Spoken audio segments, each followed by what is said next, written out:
Thank you, darling. It's interesting how the truth can sometimes seem might malleable, depending upon your point of view. Like how those dime novels make you out to be something you're not? Jack, don't be starting trouble. No, he's right. They do tend to exaggerate. Did they exaggerate your part in taking down the Daltons? Well, I was there in the flesh, boy, so I saw what happened firsthand.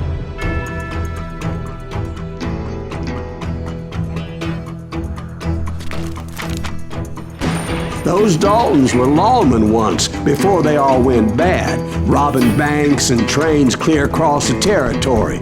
Until Coffeeville, of course. I was one of the citizens who took up arms that day. Fighting on the side of right? I did my best, sir. We all did.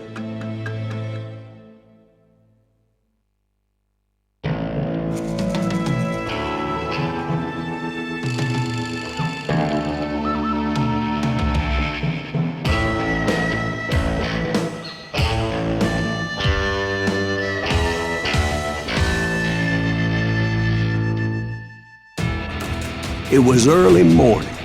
One of my friends was a local gunsmith, and he handed out firearms to anybody who'd take one. You see, the Daltons got it in their heads to rob 2 banks at the same time. 2 banks on the same damn street. Story was Bob Dalton's girl was always riding him about how he had no ambition.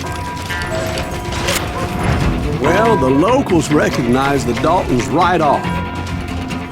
Before they could get away, half the town took up arms to defend their property. Put some holes in them!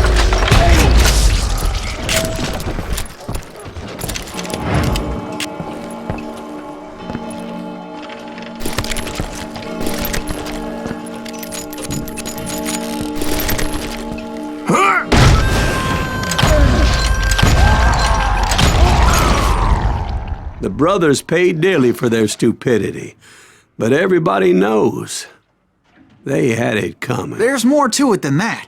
I read all about that day, so I know for a fact that it went down very differently. First of all, it was high noon. A posse of U.S. deputy marshals were on the rooftop across the street. Get ready, boys. They're gonna make a move. The lawmen had been tracking the Daltons for months. Now they finally had them dead to rights. Among them was a bounty hunter feared by many a lawbreaker. This man had no intention of letting the Daltons slip away. The marshals tried to get the Daltons to surrender. They'll give up eventually. You just gotta wait the son of a bitches out. This bounty hunter knew that the brothers were far too proud to ever lay down their guns. So he went in there alone to confront those criminals. One of the marshals shouted, "Where are you going? Are you crazy?" Hey, where do you think you're going, dumbass? That rifle's mine. But he paid him no mind. He saw a way to get around to the back of the bank.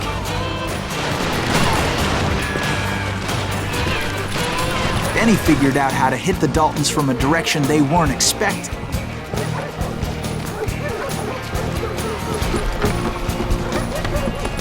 From above.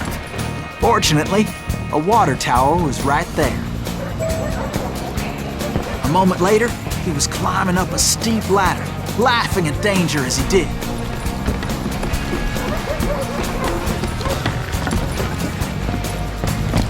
It was brave men like him who risked their lives to tame this wild country.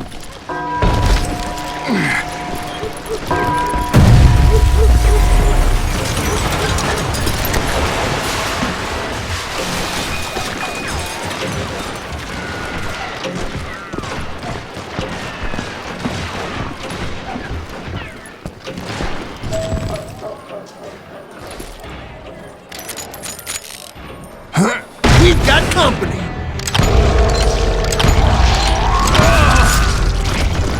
Heroic men like him, who did what other men couldn't or wouldn't to make this country free. Like Jim Bowie and Davy Crockett, who died defending the Silas alley. Greaves? Son of a bitch!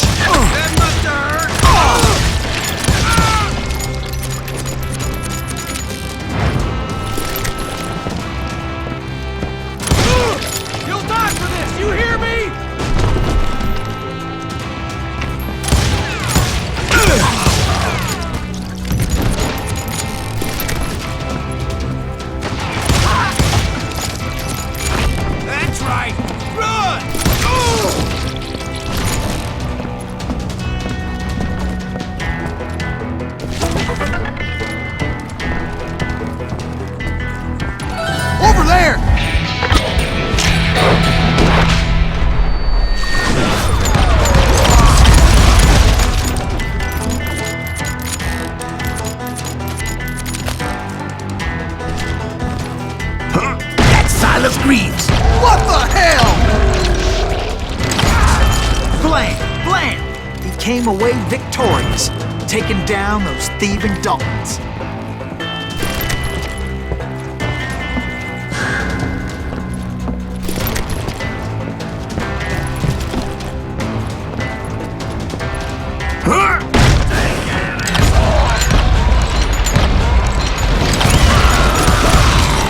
His name was Silas Greaves, and when the dust finally settled, he was the last man standing. Sorry, kid, but that just wasn't the way it happened.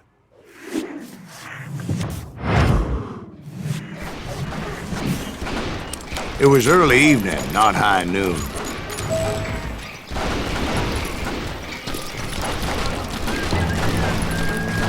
I was late to the party and Coffeyville was already up in arms. The Daltons blew up a safe and were all set to hightail it out of there. Those pathetic deputies surrounding the bank were dropping like flies.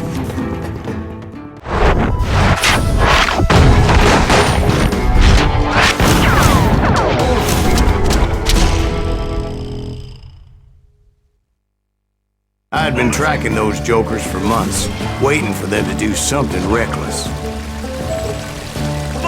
And finally, they did. Those stupid bastards decided to rob 2 banks at the same time in the same town where everybody knew them. But they still had friends in Coffeyville. Boy, you are get out of here. Hey, you got us to eat put some wolves in them. Those friends came after me like a pack of wild dogs, tooth and nail. They were coming at me from all directions. I caught sight of the Daltons running with the money and didn't want to lose them. Problem was, they knew the town better than I did. To top it off, I found myself in the middle of another shootout entirely. Did the Daltons hole up in somebody's house? No, it was the Smiths, I believe. They were cousins of the Daltons, and they were shooting at the Browns, who were shooting at the Daltons, which wasn't any surprise, as those 2 families have been feuding forever. And since the Joneses are related to the Browns, they shot at the Smiths, pissing off the Heimhoffers, whose daughter recently married a Smith. Well, bullets were flying every which way as all the old feuds in Kansas caught fire all at once. There was a hell of a lot of pissed off people in Coffeyville that day. But that's just the way life is sometimes. Shit happens.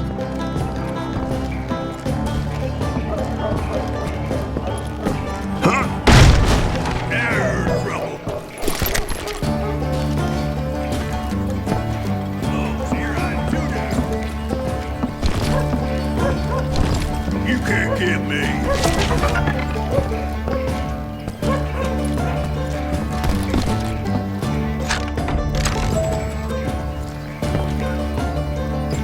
Waste your bullets. Go ahead. The Dalton boys knew I would never give up.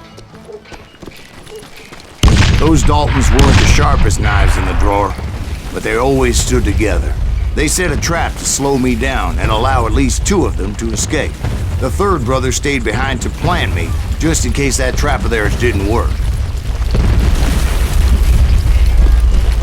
It was Emmett, the youngest, and he decided to stand his ground and face me down. I ain't afraid of you, Silas Greaves. This is where it ends for you. He was determined to protect his brothers. I understood how he felt.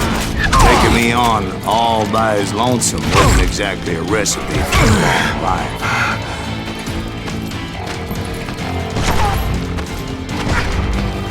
You messed with the wrong damn Dalton. Is that all you got? It's hog killing time.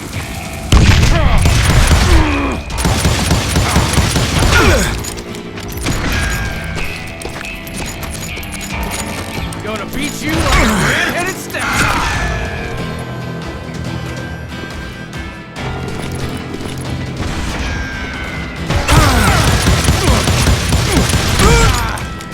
I'm gonna plant you where you stand.